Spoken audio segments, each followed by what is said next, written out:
当我们的车队在进入吉尔吉斯的时候， When our convoy entered Kazakhstan, we were stopped by the so-called Central Asian Police. Here, cars with Chinese plates are always inspected. They look for faults and fines. We tried to reason with him for a long time, but he insisted on impounding our car, saying sunshade or the windshield had to be removed at their lot, along with a fine. I asked if we could remove it ourselves. He said no. It had to be towed, and our licenses would be revoked. Revoked license. American. Revoked license. Tell him to contact the embassy. I heard a harasho, meaning good. I thought it wouldn't be a big problem. At that moment, we noticed the officer was sweating profusely.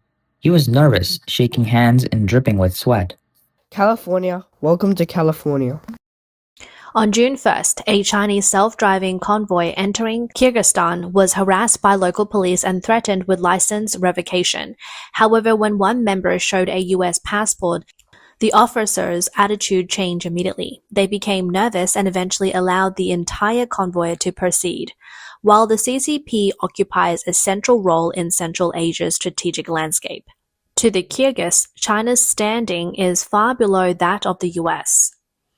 The video sparked extensive discussion in the comments. One netizen said, CCP consulates and embassies rarely assist Chinese citizens. The local police clearly understand this better than Chinese themselves. Another remarked, a US passport still works well. Some netizens said, the CCP pushes the Belt and Road every day, forgiving debt and sending aid to Kyrgyzstan in large sums of real money. The result, local traffic police treat Chinese cars like easy targets. The CCP spends public resources for international prestige, yet it can't secure even the basic safety and dignity of ordinary citizens abroad. One shows a Chinese face and carries a Chinese passport and ends up treated even worse. The whole world knows Chinese people have no rights at home, and abroad they receive even less courtesy. Some in Taiwan remarked, luckily I don't have this liver red passport. Some Chinese complained that the Chinese passport is among the least useful in the world. A country's standing internationally is roughly proportional to the visa-free access its passport provides. Chinese travelers abroad face intense scrutiny, are sometimes asked for bribes, denied visas without reason, losing business opportunities, or detained as illegal immigrants. Experiencing discrimination, insult, ridicule, and reprimand may feel their dignity and self-respect violated. On March 19th, a Chinese woman faced mistreatment at a Vietnamese airport. While queuing for ticket inspection, staff demanded a 100 RMB fee for fast-track access and eventually attempted to seize her phone. Dissatisfied with slow security checks, the staff implied an extra 100 RMB was required for faster boarding. She recorded a video intending to expose the incident back home, but staff aggressively intervened, forcibly taking her phone and attempting to confiscate her passport. We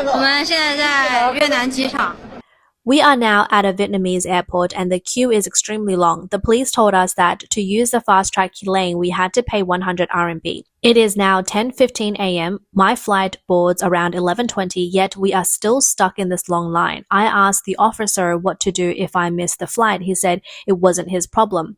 If I missed the flight, it would be entirely caused by the inefficiency here, which is deliberately low to collect the fast-track fee.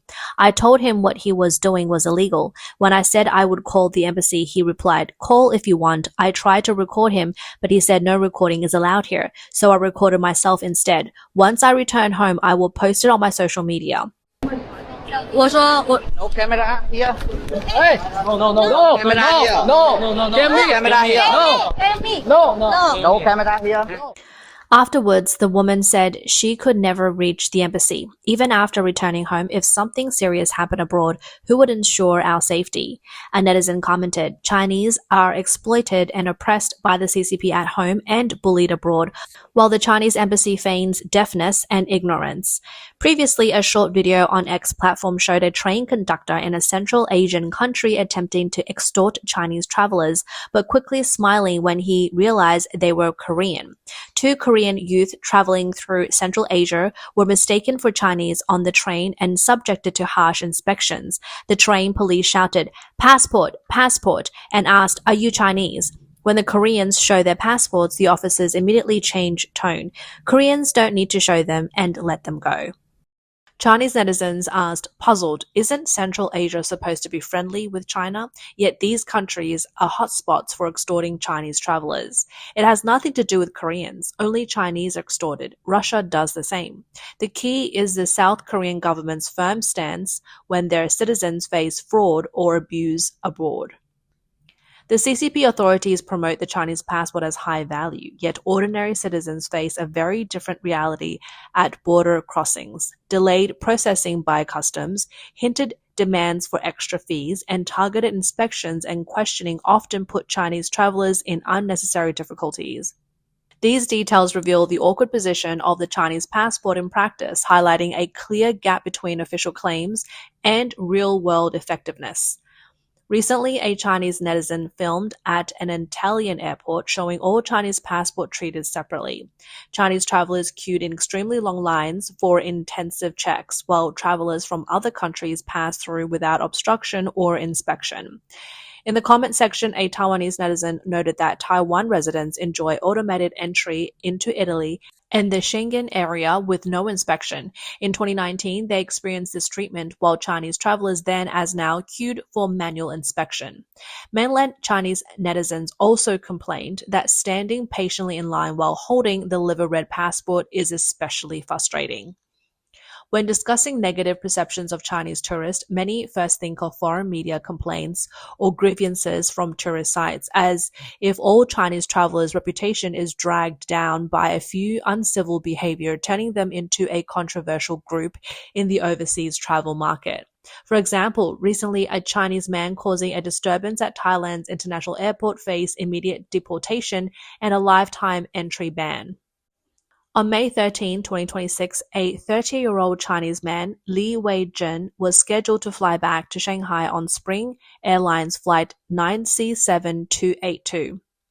At Suvarnabhumi Airport in Thailand, while using the self-service passport control lane in Exit Zone 2, a user error caused him to lose control. He kicked the gate on the right, forcibly passed through the equipment, and attempted to bypass normal inspection procedures, leaving surrounding travelers stunned. Footage shows he did not follow instructions and placed his boarding pass on the passport reader, causing the system to fail and the first glass door to remain closed. Security staff immediately intervened, but Jen remained highly agitated. Police reported that he verbally abused officers in both Chinese and English, even attempting physical aggression. His wife tried to calm him, but he continued shouting, drawing a crowd of onlookers. Thailand has now formally filed charges and placed him on a permanent blacklist, banning him from entering the country in any capacity. This case represents one of the strictest response in recent years to foreign tourists causing disturbances at Thai airports.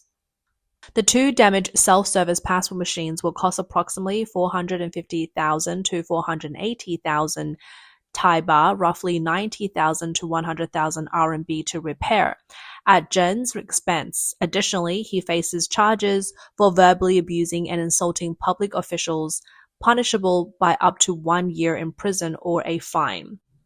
Suvarnabhumi Airport had introduced self-service lanes with Chinese language instructions and staff to assist Chinese travelers. Zhen's impulsive and reckless behavior squandered this goodwill and tarnished the image of Chinese visitors. Coincidentally, a Chinese tourist's recent hotel damage incident in Thailand has gone viral. On April 25, 2026, a conflict occurred at a well-known hotel in Bangkok's Sukhumvit area. A Chinese tourist booked a room through an intermediary platform, but upon arrival was told the system showed no reservation. After confirming he could not check in, the tourist lost control and damaged hotel property, causing financial loss. The incident highlighted the risk of booking through intermediary, as some unofficial channels have fake reservations or unsynchronized information, often leaving consumers to bear the cost. Such uncontrolled behavior by Chinese tourists may lead to stricter screening for future Chinese visa applicants to Thailand. Additionally, uncivilized behaviors by Chinese tourists abroad are common, pushing and shoving on public transport, trampling lawns, picking flowers and fruit. In public spaces such as tourist sites, hotels, and train cars, travelers are often allowed remove shoes and socks on benches, go shirtless, force foreigners into photos, or record videos without permission, causing local resentment. On May 23, 2026, a dancing video by a Chinese influencer couple sparked controversy on a Japanese social media platform. In just 5 days, the post received over 8.5 million views and 30,000 likes. They were dancing in front of a convenience store at the base of Mount Fuji. The Mount Fuji dancing incident triggered widespread discussion on Japanese social media. Many posts expressed dislike or disgust, criticizing it for disrupting public order. There is also concern over a ripple effect. One influencer video could prompt large numbers of Chinese tourists to follow suit, disturbing otherwise peaceful communities. The Mount Fuji plus Lawson location has been sensitive for several years. Tourists frequently gathered there, dancing in the street and filming videos, which caused disturbances and led to complaints. In Japan, such activities generally require permission. Visiting a store to take photos or film videos typically need prior approval. While shopping on private property is allowed, influencer videos or dance performances intended for social media require advance notice. The Chinese dancing couple, active online under IDs like Ten Duan Duan, told the Global Times that they are social media creators specializing in dance filming short video worldwide. They have previously produced similar content in South Korea, Thailand, Bali, and other countries.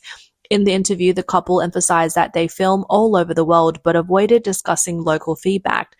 This reflects a typical mindset focusing on self-expression without regard of others' experiences. Japanese concerns are not without reason. Chinese social media amplifies the impact. On platforms like Douyin and Kuaishou, videos of dancing, flaunting wealth, or bizarre behaviors go viral, encouraging imitation. Young nationalist travelers abroad are particularly motivated to show off. They have resources and channels but often lack cross-cultural sensitivity. A mainland Chinese netizen wrote on X, "Honestly, I never understood why people take photos at this convenience store.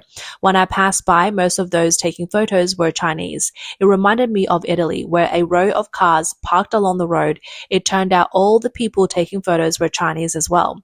Traveling is traveling. Don't turn it into a Xiaohongshu showcase. Just enjoy the journey itself."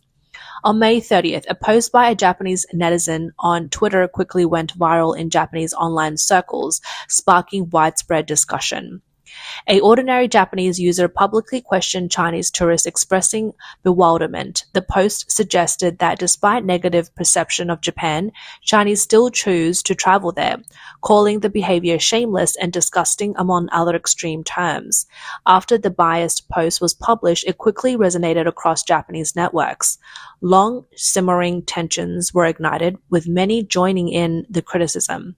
This reaction was not a simple outburst of prejudice, but a accumulation of accumulated frustrations from incidents such as the Mount Fuji dancing event and everyday public order conflicts.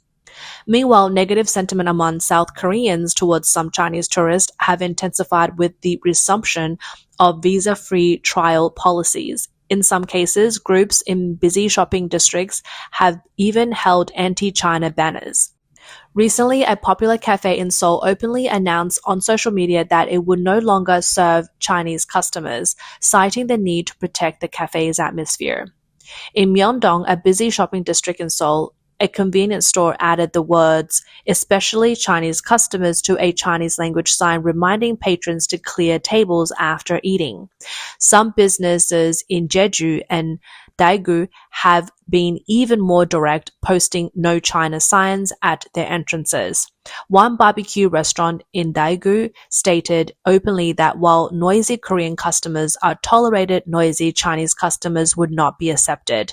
The root of such frustration lies in the sharp contrast between tourist behavior and South Korean public cultural norms.